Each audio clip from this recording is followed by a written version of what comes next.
Hi everyone, it's Gerald with you again, the Grand Seiko guy, and as promised, second listing this week. It's another VFA, but it's a very, very interesting VFA. The watch that we're going to be listing is actually the one on the right-hand side of the frame here. The watch on the left isn't listed at the moment. We'll get that on site maybe in a few weeks.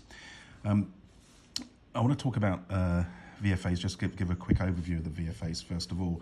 The watch on the left-hand side here is a 6185-8020.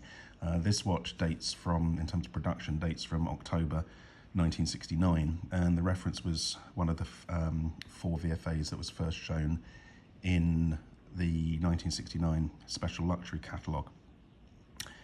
The watch on the right is actually from a little bit later, is from March 1971, and this watch, the case and catalogue code, the case and movement number code is 6185-8021, and effectively the 6185-8021 replaced the 6185-8020 in the range. The movement number changed from a 6185A to a 6185B. I must admit I'm not certain in terms of what upgrades or changes were made to the movement. But crucially, the dial was also changed, but not to what we see here. I'm just going to drop a still photograph in now to show you what the dials look like on the regular 6185-8021s. Unfortunately, we don't have one in stock at the moment to show you. But as you can see, if we now go back to the watches that we're looking at here, there is a couple of significant differences between the regular dial for a 6185-8021 and the dial that we see here on the right. First of all, let's just compare it to the earlier dial that we see on the left. And in actual fact, the only difference between these two dials is that the one on the right has the text VFA printed above the applied sewer logo, which is just above the 6 o'clock index. Now, if we look at the 6185-8021, which is the later reference that was actually launched in the 1972 catalogue, and in fact only ever shown in the 1972 catalogue, this watch has a printed sewer logo and a slightly smaller printed VFA text. Now, I'm just going to take the 6185-8020 out of the way at the moment. I said we don't have a 6185-8021 with a regular dial, but I will bring it to 6186. Again, this watch isn't listed on the site at the moment. And apart from the fact that obviously the 6186 is the day-date movement, the dial layout is identical to the 6185-8021. So here we can see on this example where we have the sewer logo printed and VFA printed above that, but notice how the VFA print is much, much larger on this example on the right hand side. Okay, so let's just bring the 8020 back in. Okay. So the mystery is, well, what actually do we have on the right-hand side here? This watch, as I said, dates from March 1971 and is by 2 or 3 months actually the earliest example of a 6185-8021 that we've come across. It does have the later 6185B movement, and why it has this dial, which is clearly an original 6185-8020 dial, but with the VFA print on it, is a complete mystery. At the moment we're thinking of this must be some sort of rare transitional piece. The fact that it's a very, very early example perhaps goes some way to support that idea. But the other thing which is very interesting, and we read an article for the website about this some time back, I can't remember exactly when, but a few months back or last year, we noticed, or we acquired a 6185-8000, which is the blue dial with the textured case in silver palladium alloy. We acquired an example of that with VFA printed on the dial, exactly the same as this one has. So let's just have a look at that watch now. This watch has sold quite some time ago. But there we can see the same VFA printing. The other watch that we have seen VFA printed on, even though it doesn't appear in any catalogue, is the 6185-8000 with the that comes on the bracelet. This is the highly polished silver palladium alloy case and incredible bracelet. So let's just drop a photograph. We had one of these last year, so just drop a photograph of that one in.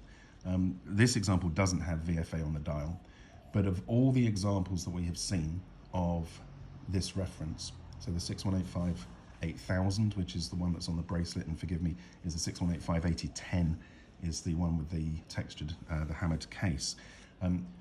We've seen about a 50-50 split between these two references with and without VFA on the dial. I'll put a link to the article that we wrote on this in the listing on the website. I do encourage you to go and read that article just for the full background in terms of, you know, where we discuss the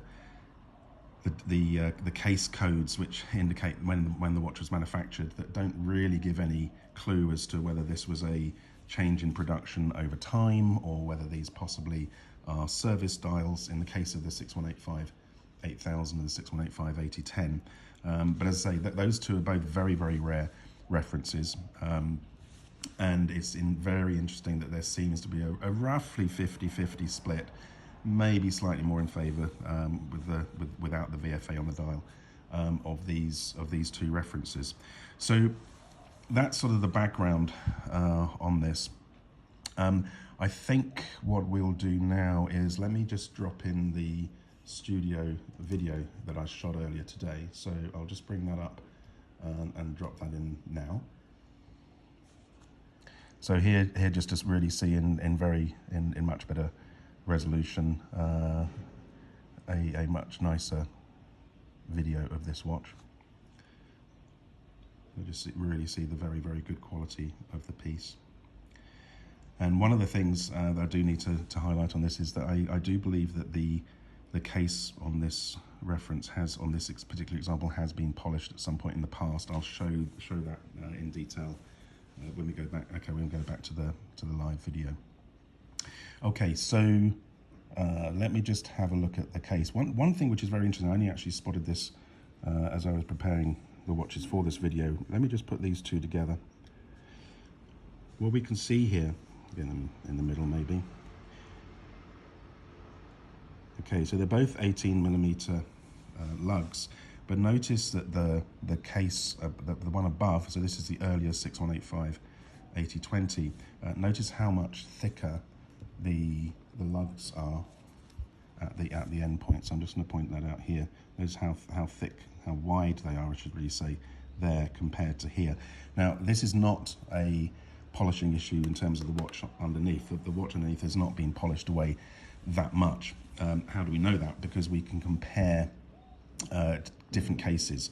So what I'm going to do now is I'll leave that one there, and I'm just going to bring in the watch that we saw earlier on, which is the 6186-8000, and I know for a fact this will show how we can tell, but this case definitely hasn't been polished, and again you can see a substantial difference in the width of the lugs at the end.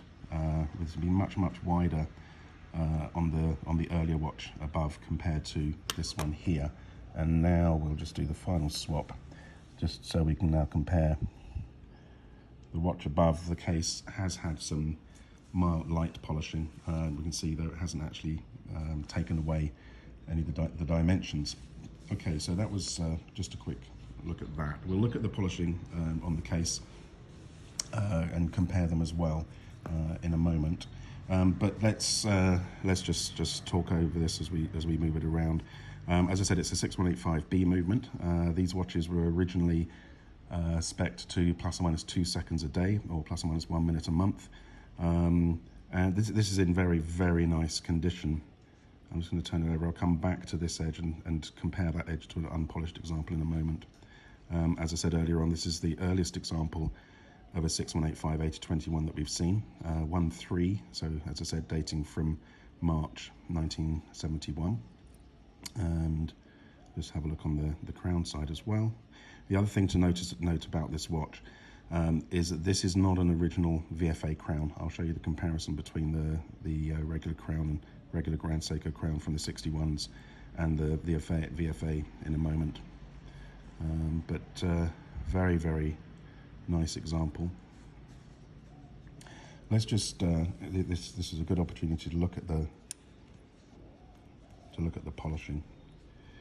So what we can see here, the one below has not been polished, and this is a very, very sharp, well-defined edge.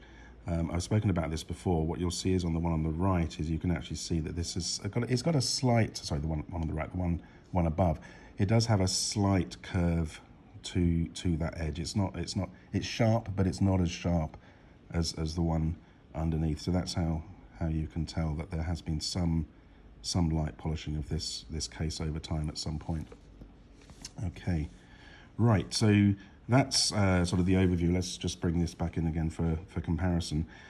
This is, again, the one on the right. This now means that 3 of the 4 of the first VFAs that were shown in the 1969 special luxury catalogue, we've seen 3 of the 4 of those 4 VFAs now with VFA printed on the dial. One possibility is, certainly for the other 2, the blue dial examples, is that possibly it was when obviously all the later VFAs came out with VFA printed on the dial, maybe people who had bought the earlier pieces felt that they wanted VFA on their dial as well. Maybe it was something that Seiko offered to do a service, maybe, but we simply don't know. This, however, is the only example that we have ever seen of this dial, and as such, we are going to be pricing this quite substantially higher than a regular, either a regular 6185 8020, which we see on the left, or indeed the 6185 8021, which is probably the most common of the VFAs. I say most common, obviously that's a very relative term. So please do go, if you are interested in this watch, please do go through to the website on the link below. And if you scroll, you can see the beauty shots of the beauty shot of the watch there as well. And if you scroll down, there's an inquiry form. Fill out the inquiry form, and then we can discuss the pricing of the watch with you. Okay, there you go. So second VFA of the week. As hinted, we have plenty more VFAs in stock, which we'll be listing over the coming months. Thank you very much for watching.